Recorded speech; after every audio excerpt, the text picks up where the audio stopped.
Yo guys, today is Sunday. Maizia. Tina mukaranga slowobi wasvikira panzvimbo maizia. Hanzi mastermind redeem atese ariendi sinata se tina uriringa saka nhasi tinawo ndofunga munongoona vakachena mudhara wacho. Vakachena saka tada kupinda mustudio kuti vatitire zvavatiunzira kunoko. Remember musi 25 December tine Xmas party pa Xmas party redeem launch maizia. Ichi Xmas party remember Xmas party pachi pa redeem racho futi pa Xmas futi redeem wazona takameja takameja akaione green ndine green saka mawa takarova green saka omanaka watch out for Xmas party redeem coming soon. Redeem robuda chero anytime as from now. Kare mano subscribe YouTube channel yedu yakanzi Mastermind Studio ZW kana kuti Facebook makana makanzi Mastermind mukuru wesound kana Mastermind Studio ZW munonotiwana ipapo mofollow waumana.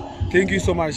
Mukaranga vanoti chii kana wada kutsvaga mukaranga vanoti slow bob mukaranga wechitangari oyo ndifunga mukuona tangari riripo oyo icho saka guys ngatisapotei mangoma nditika oyo